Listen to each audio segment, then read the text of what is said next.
last night when we were playing Resurgence, like the three of us were kind of in like a little bit of a zone, a mood, and the how we were working together and just like I just it was I just was thinking the same it thing. was just great. Like, and I just those are the best times that we have on these games, man. We were like, Yep. no, he's coming in the left. He's coming, and we're working together. And we can't. Where we come in second, we almost came in first. But I just wanted to be touchy feely for a second and say that was so much fun, and that's like the reason why we do this stuff is just, Yes. and it's been such a great gift to get back. It's just that's it. I don't know that we need to spend a lot of time on it, but no, that's great. You bring and I that wish up. you were there, Ken, because we've been all four been in those zones before, but it's really fun when we're all four in it. Okay, here we are. It's Gasparilla Saturday, and for those of you that know anything about Tampa Bay, it's a huge, massive pirate fest and parade. But it's freezing ass cold, so none of us Tampa guys are going to venture out there, except Stu's going to work in his garage, I'm sure, at some point today. The old guys are back, and we've gotten some feedback from listeners that we should give an overview of our topics before we jump in. So, Ken, would you like to do the honors of just freezing over the things? Yeah. So you and I had a chance to play some Rainbow Six Extraction, so I figured it might be worth talking about that a little bit. You and I have been playing Wordle, and I've got some topics on that. God. Oh boy! And then I think it's worth talking about some how the younger generation, the today generation, is how they're playing games and how the whole thing has gotten a little out of hand. And then maybe I'll talk about my special project that I've just started. And then maybe some anonymity, on the internet and how it's ruined everything. I want to talk about your special Xbox project. Sales. No, maybe later. Maybe if you get time. It's special, and maybe it's only he and Jason again, Josh. Maybe we're not even. No, you guys don't. Like you don't guys get to play. So do you want to just cut the group in half? We'll just mute your lines and just talk amongst yourselves. You're about to see the Beatles break up, folks. It's happening. Great. We have to do the rooftop concert first. Okay, speaking of the rooftops, Ken and I started on a rooftop this morning. Look at that segue, dude. That was brilliant. How about that? Rainbow Six Extraction is the latest in the Rainbow Six series. And contrary to what I mentioned last time, that I don't love the whole like alien thing and zombie thing. There's something about this one that's actually kind of fun. We're going to be quick on this because we're still figuring the game out, and all four of us can't play because it's a 3-player co-op, which is ridiculous. You're given. I don't love that. They got to fix that. Agreed. But you go in a squad of 3, and we figured out today a learning. You can actually go in with 2, and they don't fill the squad. So you have to actually choose a mission type instead of just going to quick play. Otherwise, they'll add someone in. But you're given a mission. There's 3 objectives in the mission, and then if you make it through that, then supposedly you make it to the next level, which we have not passed level 1 yet, and we've just passed one of the objectives in one of the missions. I will admit that when we started each match, the first 2 matches, that when the game starts, you actually start at the extraction point as well. So you go out, you get somebody, you bring them back to the extraction. My problem was I wasn't reading the screen, and I was activating the extraction, and then we would run away from the extraction point, and then the game would be over because we left the extraction point. So we couldn't figure out for the life of us why the game kept ending early. And it was my fault because I was initiating the extraction way too early. But of course, Ken figured out one of the secret tricks of this game is there's a bunch of doors that will open up between rooms. And when you go into a room, you open the door, close the door behind you, and you always want to keep as few doors open as you keep moving through. Because then you seal off the bag, the parasite alien things. Oh, Ken, I could have guessed that you would have figured that out. That tactical, shut the door behind you, and they won't. Well, the reason I did is because I was incorporating my real world fear of being in that situation. I would want the doors behind me closed. I don't want to get flanked. I don't want to get scared. So I will close the door behind me so that no one comes through it. I was just using real world experience. And the time that we did that, the first time that we did that, we actually completed the objective. Nice. So there is no ifs, ands, or buts on whether or not that was a good strategy. So there's a lot more to come on this game, obviously, and we're playing at the lowest difficulty level. So we have a lot to learn on this, and I will say this will for sure be easier with 3 people. So for some reason, even though we were texting pretty wildly this morning, we could only get Ken and I on there. Stu must have been in the garage wrenching something. I was out getting car parts for my daughter's car. Look at all the car parts. And I was taking car parts out of a car. But so I was going to say, like, I'm willing to try it again and play it, but I don't like anything you just said. I actually, Stuart, we played for like probably 20 minutes, 30 minutes. I actually liked it. It was a good change of pace. The thing that I didn't like, I didn't know how, can you customize stuff yet? Or is it just you have to pick those characters and they have the weapons? You have to unlock it, so you have to build enough XP to be able to unlock things to customize it. But here is something, Stuart, that I think that you if you focus on this portion of the game, this might be more enjoyable. It is more of the tactical Rainbow Six that we're used to. If you play it like that, you play it slow. You don't run and gun going in there. You actually have to play it slow, because if you alert the enemies, they alert all the others, and then you're swarmed, and then the game's over pretty much. Yeah, but I'm willing to give it a try. I'm willing to give it a try. But here's a couple things. Doing a great job. I don't associate Rainbow Six with aliens. Agreed. Yeah, that is weird. I don't associate Tom Clancy with aliens. Agreed. Let's put that aside for a second. The term extraction reminds me of going to the dentist. Agreed. The idea that you start where you got to bring them back and you got to pull them back. Okay, fine. That sounds lazy, like you didn't want to build a big world, but maybe I'm wrong. So I'm willing to give it another shot and play it like the way you're talking about, Ken, because when we played it earlier, we just, like we always do, we just jumped in and started playing and didn't know what we were doing. The one cool thing Jason. about that, Stuart, though, about the game, how it's doing, we noticed this about the last 2 games we did, is that if you do fail the mission and you start over, you don't start at the same spot with the same mission type. You start at a different location with a different mission type, and there's about 3 or 4, Jason, would you think? Maybe a little bit more type missions. One's a rescue extraction. One is to try to gather information. Cool. So there's different types of it. I'm with you, Stuart. I did not like the whole premise to start with, but I wanted to give it a chance because of the love I have for the series. I wanted to give it a shot, and it does have some of the technical or the tactical stuff that I enjoy, but the aliens still kind of bug me. But I'm trying to get over that. Huh. Josh, do you have a question? So, Ken, is it like a build on type thing? Like if you do the rescue and you complete it and then you do the whatever, or is it just, it starts over every single time? Or No. So like Jason alluded to originally, is that there's 3 missions in each game. And when you do the first mission, like say we have to rescue somebody, you go in there, you rescue the person, you get them extracted, but then you go to the next portion of the mission, which you go through this airlock, which seals off the previous portion of the map, and you can't go back to that portion. So you move on to the next portion of the map, which has a new mission type within that map. So it does last. Jason and I were not able to get past the second mission type. We've only been able to finish the first type. But it doesn't save progress in terms of like you're going into a different room or a different map or something. You start over in the same spot every time.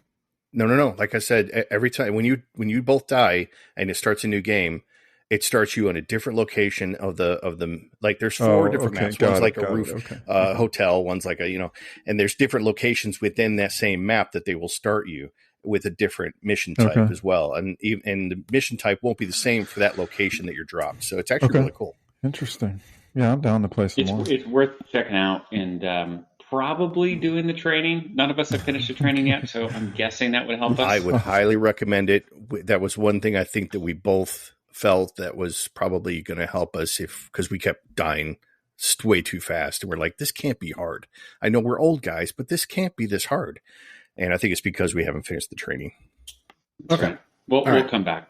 Okay. Josh had a really good suggestion. This is going to be a meaty topic for sure, but there's something about the younger generation of gamers and the culture on gaming. And it sort of ties with another thing we might talk about here, which is the anonymity of playing behind a gamer tag. So these two, I think, connect pretty nicely. But Josh, what were you thinking when this came up? First of all, it was Ken sparked it because he sent an article about, I can't really remember what it was, but I went into a Reddit and it talked about how it's almost just cyberbullying essentially. And I just was trying to think back, like a 10-year-old kid, saying the types of things that were in that Reddit. I'm thinking, man, would I have done that at 10? Would I have known to even say that? Or is it because it's so easily accessible to jump on and be with, a 21-year-old or a 40-year-old as a 10-year-old that you're learning all these things? Or is it combination of the internet, all that stuff that you just have such more access to information? I don't know. I just feel like are we entering a dark place? Have we entered a dark place? Yes. We've been there. Yeah. When did it happen? Well, I mean, so a couple things. I mean, because I could go on up on a rant, but I think a couple things. I do think kids grow up too fast these days. And I think being exposed to adults in gaming lobbies and other things are another example of where I don't think everyone understands what that exposure means, right? Kids would always say stupid stuff to other kids in our day, right? And in our day, you sort of had to say it in person or over the phone. And if you said over the phone, eventually you're going to see the person you said it to, right? You weren't calling somebody in Nebraska from Florida to call them something and hanging up because you didn't know them. So the idea is eventually there would be a reckoning of some sort, right? And I think that was good, right? I think it was. Look, I mean, there's long-term no consequences, thing about, I think is what you're trying to say. Right. I mean, there's a long-term thing. Like if you look at like I'm going to get broad here, but if you look at like the Irish British thing and everything else, the idea of getting together, once you know the other people on the other side as people, you don't go to the place of being that hurtful. I do think it is. I get really concerned about the internet and other things, about not because kids shouldn't be on it, but exposing them to things before they are mature enough to see it. And so what ends up, look, I mean, we don't even like being on open lobbies on Xbox because frankly, it's a cesspool of toxicity. It really is. And so I don't know. Look, I'm not one for quote unquote censorship and other stuff, but I do think there should be age appropriate game lobbies because I don't think there's no, I mean, for a 10-year-old to say, hey, you're whatever, it's easy for them. There's no consequences to their actions except for, and Ken, you've talked to us before about some of the content moderation and people getting kicked off and others, which is good. But the reality is that's not consequence, right? And then it goes from that to cancel, right? A small percentage of that too, like, because there's so many people on it saying so many terrible things. They couldn't possibly, ban it. And I think even how do you block by age? How is that even possible? So there are parental settings that you can do in the Xbox, and I blame some of this surrounding the Xbox Live, and probably online gaming in general. I blame a lot of this on the parents, and the reason I blame it on the parents is because the parents don't have the knowledge or take the time to learn how to block or protect their children in online gaming, or even the internet in general. You have the internet available to you at the home. If you don't take the necessary precautions on your home internet to keep your family, your children from going to different websites or chat rooms and Reddit, we mentioned Reddit before. Reddit is notorious for being loaded with hate, but there are some few good spaces on there that have good information. But I blame the parents because not a lot of parents take the time to learn how to protect their children. But I think it's even worse. I don't know if worse is the right word. Like, taking time to understand the controls is one thing, but I don't know that a lot of parents even know what goes on. So that's the bigger problem, right? Ignorance. You can block. It's easy to block, but if you don't think there's a problem, then So maybe we should give. So if there are friends out there, if you have kids, and I mean we're out there playing, so we hear it. I mean, our advice would be, I mean, Ken, you're probably the most, no offense to all of us, but technical when it comes to things like routers and other things. I think the key thing parents need to understand is your kids are being exposed to more toxic things than you know. I know we always expect that, and they're all on Instagram and they're on Snapchat and they're on TikTok, and I mean it's almost hard to protect them anymore. But you need to figure out a way to at least understand the kind of things they're seeing, whether that be a parent filter on your router, whether that be on their computers and other things. Look, I wasn't one to lock down my kids, but I sort of knew where they were going, so I could understand if I needed to intervene. And we still want them to become, they need to learn that the world is not a safe place, right? But and I don't want this to be a parenting show, but talk to your kids. Help them understand that. Understand. Find out where they're going. That's all. Find out, because, guys, if you listen to one lobby on you will be shocked what you hear. Yeah, it doesn't matter what game either. It could be a sports game. It could be a quote unquote kids game. It doesn't matter. You just go into one lobby. You're going to hear it. When I'm playing, sometimes I'm playing without you guys, and I have since now muted. Stop it. Okay, the show's done. I since now have muted anyone that's not you guys.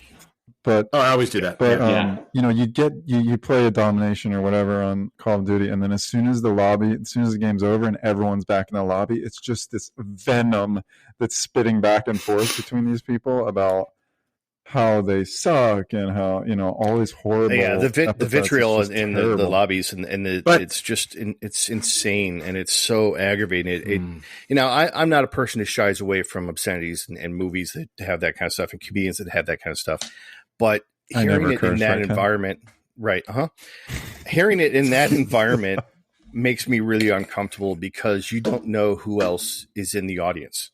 Well, that's what you hear. That's the part, what makes me sad is when I'm playing in an open lobby and you hear people yelling at their kids or yelling at their wife and all this. It's like, it's hard to hear. And so, look, I know we don't want to take this down a rabbit hole. That's what I was worried about when we talked about this. We just need to be, look, maybe it is a flashlight into some of our bigger challenges. You nailed it, Ken. It comes down to parental and personal responsibility. And that's what we need to teach our kids, that you're going to be exposed to stuff. And you need to know when we're not there that they're going to make the right decisions. And that's not new to parents. That's been going on since time immemorial. If a kid's going out and they run into a Dilophosaurus, don't piss it off, right? You don't want to. So you got to learn all the things about as a kid of just understanding right from wrong. And man, I don't want them to learn that on an open chat. Because it's 100%. Go ahead. It's 100% of the parents. No, 100%. No. Personal responsibility is not just parental, but I do think there's also. No. Hold on. Are you saying that? Plain devil's advocate. All right. It's 100% the parents or the person that's playing the game. There's no responsibility. I think on the game. No, there's on the game. No, there's a ton on the game. Where you might be going is where do the gaming? Great point. Where does Activision come in or Xbox come in to figure out better ways to prevent that? But then you're getting into that slope of, So they already have monitoring for the text chats. So when people chat in text messages via the game systems, that is being monitored. And they do have keywords that they search for, and they do react to those as well. So, however, the voice is a much more difficult thing to capture. Mm-hmm. It relies on the user community to report people, and I don't want to say being narcs, but we're trying to make this environment safe for everybody. And if someone is being just terrible, reporting them and having Microsoft or the game producer have that conversation with that person, help them understand the ramifications of what they're doing. For instance, I've heard of life bans from Xbox Live. That's crazy. I've been playing Xbox for over 20 years. I can't imagine being banned for life, because it's become such a big part of my life. Yeah. Now, if you explain to your kids, if you explain to your customers, explain to your players that this is a possibility and that you could be banned for life, and what that means, that might help change. But it's the same thing when we talk about punishment for breaking the law type thing. So, yeah, I think there needs to be Jason. I think it's a community thing like anything else. It's the village thing. I think there needs to be as many controls as we feel like we could leverage and then be leveraging them. I do think the platforms. I thought it started going downhill when games. I am no stranger to salty language. But I think I was shocked the first time I heard games have salty language in the game. Produced by the game produced by the game. I was like, I don't know. That was but anyway, the games have changed, right? As far as but you can also turn it off, right? You could turn it off. Explicit language, yeah. But I was surprised the first time. I was like, ooh. Right. First time you go to a Mario movie. Kart. I went from Donkey Kong to. It's like first time you go see a movie when you're no longer in the PG realm, and start going to horror movies. You're like, whoa, what is that? And then I guess, Jason, it's a tough one, right? It's a tough one, and it is one that there's no, there's always going to be left side, right side. I don't mean left and right. I mean like all fully open or fully closed, and there's stuff in the middle. Just watch out, because your kids could get drugged into something they don't know they're getting drugged into until it's too late. Well, I think where I was going was I agree with all that. loved, I don't know who said it, but the idea of game or age specific lobbies is super cool, because the other thing that I was talking with someone about this week is, sometimes you just want to go like old guys, and it's not just the voice chat, but it's also the gameplay. I want to be in with 40 plus people. I don't want to be in a lobby, whether they're talking or not, where people I'm playing with the Whippersnappers that will crush us in every move. Whippersnappers. That's right. Now you have a Bel Air. It's Whippersnappers. but I think then some of us getting on to this team are pretty good. So, that's fine. Okay. Yeah. Oh, God. That's good. But if this topic around how do we ever get to, and maybe it gets into a fun discussion in a future episode about, identities, and in a gamer tag having a bit more intelligence about your identity that can't be hacked. Dare I say it's on the blockchain. I was just going to say that. Non-meditable. That's where you were going. So that there's something here that will be cracked by In the future tech. metaverse. Meta. My favorite.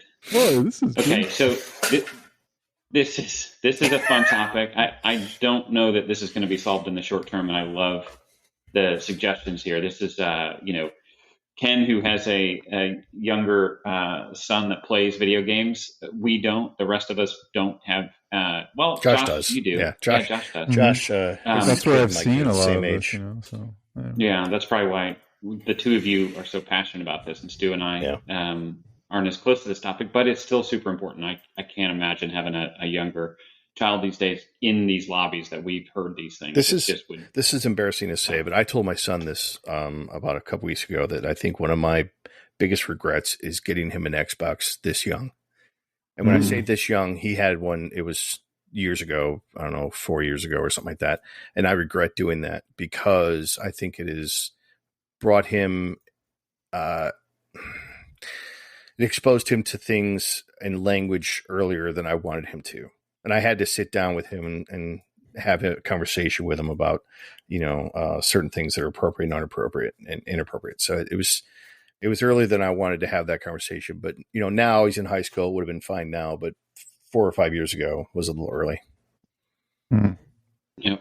Interesting topic. So thanks for bringing that here, guys. That's a good one. We're going to take a quick break before we jump into our next topics. And while we do, we're going to come back. We'll have a word from our sponsor, and then we're coming back to talk about Wordle. We're going to talk about Ken's secret project that we're so excited about, and probably one or two closing points. Yeah, so I've got something I want to talk about. be back in a minute. I'm sure you do. And we're back. Josh, I'm going to come right to you, because you have something you want to talk about before we get into Ken's secret project. No, I was just just reminiscing about last night when the three of us, I wish Ken was on, when we were playing Resurgence last night. I just felt like just the level of Stuart, you're ruining my train of thought here. Last night when we were playing Resurgence, like the three of us were kind of in like a little bit of a zone, a mood, and how we were working together, and just like I was thinking the same thing. It was just great. Like, and those are the best times that we have on these games, man. We were like, no, he's coming in the left. He's coming, and we're working together, and we come in second. We almost came in first. But I just wanted to be touchy-feely for a second and say that was so much fun, and that's like the reason why we do this stuff, is just and it's been such a great gift to get back. It's just that's it. I don't know that we need to spend a lot of time on it, but no, that's great. And I wish you were there, Ken, because we've been all four been in those zones before, but it's really fun when we're all four in it. No, later today. We'll try it again today, because I really want to try to do that co-op thing, because that tactical approach to things, covering each other's back, holding positions, laying down fire, that kind of stuff is what I really enjoy. And because you need the support of your team instead of everybody just running around grabbing the best weapons they could find. I could not agree more. I also enjoy the post loss chiding from Jason when we didn't do exactly what we didn't do, even though we already lost. But that makes it fun too, because last night Jason was like, I was on. He was sitting in the corners watching the doors, like he wasn't running around. Like he was. You know why? Because he was beaten down by his day. He was in a bad mood going in, and he was actually. So he had no more energy. Is that what it was? He had no energy. It was like a sugar rush crash. I love it. Well, that's a good, Josh. I'm glad you brought that up because that's funny. As soon as I shut down, I was like, that's why I love playing with these guys. That was good. Blast. Yeah, I agree. It was fun. We missed you, Ken. We did miss Ken. But I played with him later because I'm that kind of friend. We played online Ken's together. Going to take a swig of some flavored water, and we're going to come back to Ken's secret project. And I have to. I'm gonna start by just teasing it by saying what Ken is about to tell you. I will never in my life have the patience to do. And Ken, what's your special I'm right project? there with you, man. So I was continuing to remember our visit to Replay Museum and playing those arcade games, and that I missed that. And I've noticed when I try to recreate that on an Xbox or recreate that on my PC, that it just doesn't have the same feel. It doesn't have it. So I asked my wife the other day, I said, what would you think about getting like a cocktail table arcade game? She said, yes, without hesitation, and pointed to me in the house where she wanted it. So, Nice. so Got a good woman there, Ken. so I said, okay. So as I started shopping around, because the lazy man's out trying to find one that you can buy, and they make multi arcade game cabinets, but they're very, very costly. They're great, and I've heard a lot of good reviews about certain models, but I've never had put hands on any of them. And so I entertained that option, and we talked about it, and it was just outside of a range. I wasn't willing to spend the money. So I started investigating a little bit deeper, and I was like, what if I made my own? So I started looking at software, which uses a Raspberry Pi that you can actually play these old games, and they're emulated, and they're actually built from the original ROMs from the original games.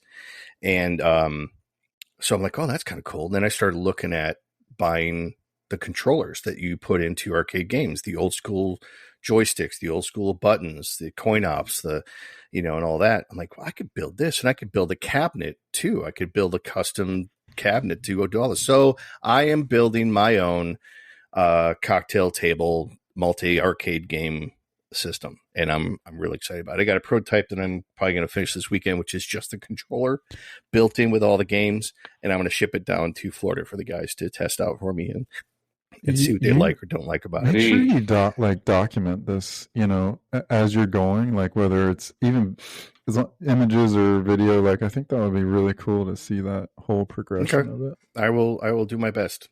Try to do I'll that. live vicariously through you because I'll never ever do something like that ever. Well, I'll tell you what, if this becomes a success and you guys are interested, I can certainly try to build you one as well. So see how it goes. That's cool, man. I love it. Good. I Good love stuff. Stu do this. Stu's the only other one in this group that would do that. Josh and I would show up and play. Thanks. I would consider having one machined out of aluminum.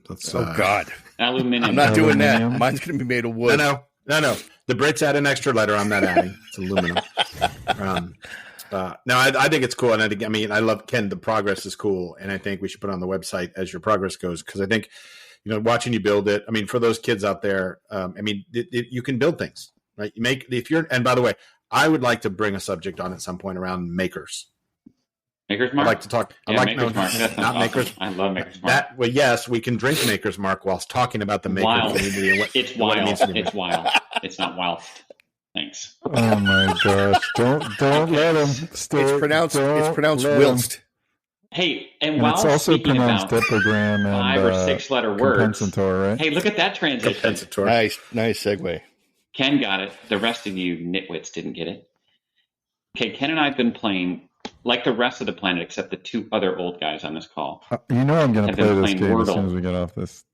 Did we talk about my so Star Trek analogy much last week? Did anybody watch the episode? I didn't. Josh said he was, but he No, didn't. but I like know that always. episode. I remember it, but I I'm will sure check it is. out. Okay, Wordle. It's taken the world by storm. And I read an article that said, well, let me rephrase that. I read an article headline. I didn't read the article. Give me a break. That said the reason Wordle is so huge is because it's a global shared experience, and there's only one game a day. So everyone that plays it is addicted to go play it the next morning and share the results with their friends, because there's only one word that's used on the game daily, like that old HQ trivia game that was huge for, I don't know, a hot minute a couple years ago. Ken, you had not only been playing Wordle, and Ken will show me his results at like 6:30 in the morning, but he's been playing offshoots of it as well.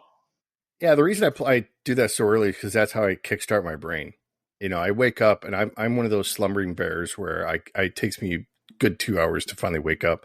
But I found that playing those word games actually helped me wake up a little bit better.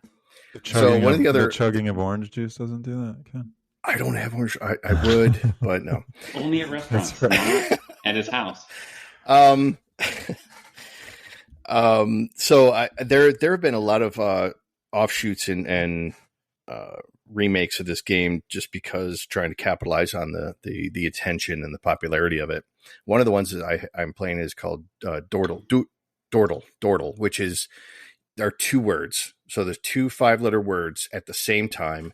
You type in your 5 letters and it tells you where those letters line up in either word. So you end up you're doing 2 words at the same time. It's a lot harder. I failed today for the first time. But the other one, it's called Loodle, Lewdle. I saw that in the chat and I was like, that sounds dirty, man. It is. It is. That didn't hook Stu. I know. It I thought for literally sure is what it says, Lude. It's exactly what you think. Now you got me here. Let's go. Yeah, see? It's all inappropriate words. I'm there. And let's go. Yeah. So that one I thought would have hooked Stuart for sure. But I've been playing that one as well as the other 2. And I find it fun. The thing I like about it is that it doesn't like other games like this that have like a leaderboard and all that. And I think this might have a leaderboard as well. I don't know, but I don't pay attention to it. The other ones make me feel bad when I don't do well. This one, I just think, okay, I don't feel bad because it doesn't like put all my data out in the internet and make me, show my terrible results to the world. And I just compare it to Jason and my wife, and that's about it. And my wife and I are pretty competitive when it comes to stuff like that as well. But I like it. It gets my mind going. And I will say, as an old guy, it's important to do things like that to kind of keep your mind active, keep your mind thinking. And this is coming from someone who has, some family history with mental illness. So, John, actually, that's a really great point, Ken. And I've heard a lot of articles. No, this is important. It is not an app. Don't go to your mobile app stores like I first did. Just go to browser. It's a web-based. It's a browser-based thing. Just go search Google for Wordle, and you'll see this really strange URL. It's like powerlanguage.co.uk. Yes, yeah, Power Language. Yeah, it's a UK company that made it. The nice thing is though is that when you get to the page, you can set that page as a home screen button, and then when you go press on that, it looks like an app when you launch it. So, hey, you guys want to get Stu fired up? Ludo, I want to get Stu fired up real quick. Foo Fighters now has said they're going to drop from Spotify. Good for them. Let's talk about Wordle. This is all about. See, he refuses to get baited. I don't want to get into it. I don't. Okay, so okay. I have a problem with freedom of speech issues, but. I don't care about your Wordle score, first of all. So you're playing Wordle, that's awesome. We don't send our scores to you. No, not you guys. But we all know what's going on in the verse. Like Wordle, like everybody's posting their Wordle scores. Right. It's like don't post your Wordle scores every day. If you want to post it weekly, whatever, that's fine. I did it. I only do it to like Twitter when I have gotten especially lucky, because I don't say it's skill when I've gotten lucky. But I don't. I have friends that do the daily thing. I'm with you, Stu. Stop. Yeah, and I think and anybody that does that drives me crazy. Anyway, it doesn't matter if it's Wordle or anything else. I don't care that you woke up this morning. I don't stop it. I don't care what you ate for dinner. Stop posting it. Right? It's like that kind of stuff drives me crazy. The start of Facebook, right? It was. It was. That's right. Actually, I believe the start of Facebook was something different, but that's fine. I think it was about trying. Yeah. Anyway, watch the movie. I think. I think anything that makes you get up and do something that makes your brain kickstarted and everything else. I think that's great. I do that with podcasts. As you know, I get up every morning and I do not start my day without listening to one or two, usually history podcasts, because I want to have my brain on something besides anything I do at work. Do you?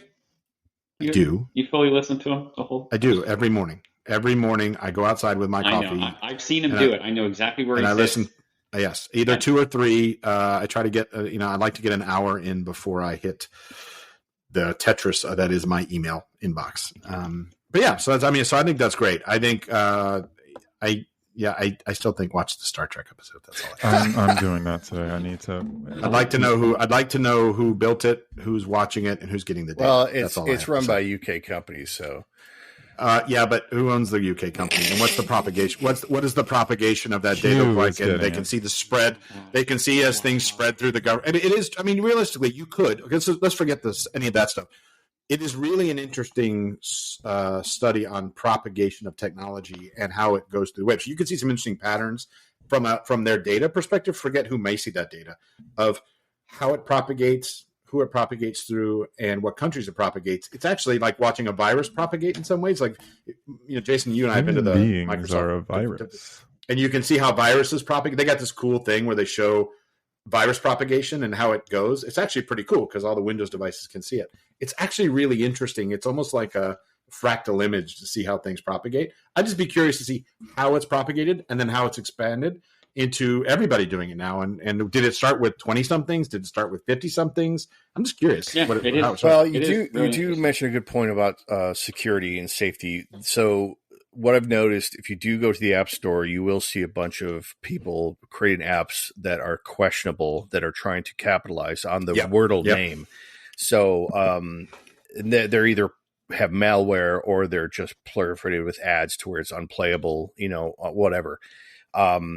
But we have to. It's like waiting.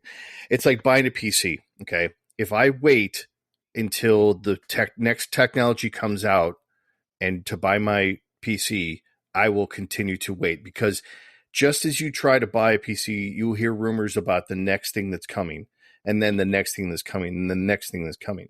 So you're never going to be safe. You just have to go and do it. If you don't want to have any exposure to things that may be captured by China or be captured by the Russians or captured by your own government, then you're just going to have to cut all links to your house. You have to either do it or not.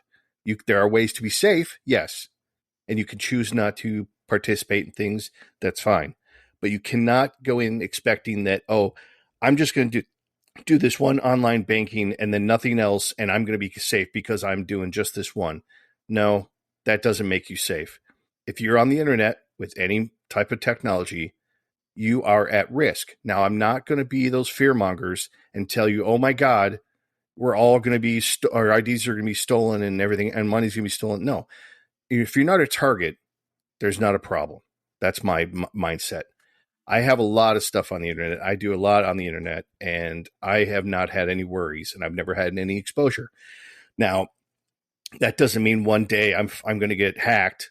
It could possibly happen, but there are safeguards in place, and there are ways to protect myself after the fact.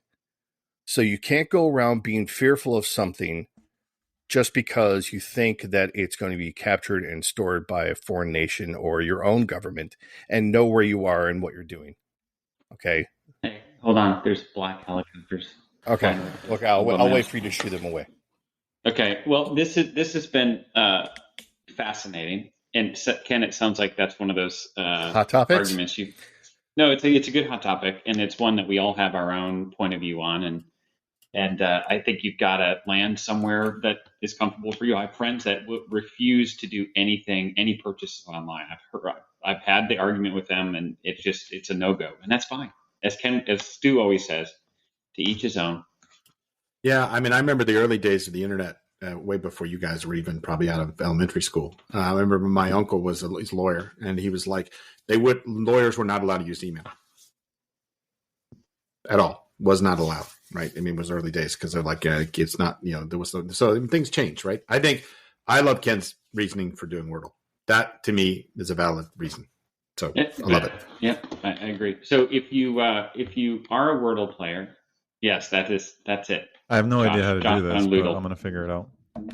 Yeah, you'll figure it out. It doesn't take long. Anyway, great topics. We are going to definitely play this afternoon. We're going to play either co-op I had several friends this week that said that they want to play our squad. They want to challenge our squad on, I just remember this, on Call of Duty. Bring it. Let's go. Let's go. Which I can, Let's go. you're going to have to help us figure this out, but I think we do a private match and then we essentially invite them to the private match so we can do. How old are these friends? I think so. Yeah. I'll figure it out. We're going to figure this out. And if you are a listener and you're a Call of Duty freak like us and you think you can beat this squad, bring it. Bring it. Bring it. Reach out. Let us know. We'll figure out how to do a private match and we'll destroy you. Watch out for those double barrels, man. That's all I'm saying. Yeah, man. That's right. That's real right. Okay. Well, with that, I'm Jason. I'm Josh. I'm Ken. And I'm Stu. We get better and better. Do we really? Do we? My bad. My I fault. think we know the weak link this time, and I think it's the second J. And as always, I'm Jason. I'm Josh. I'm Ken.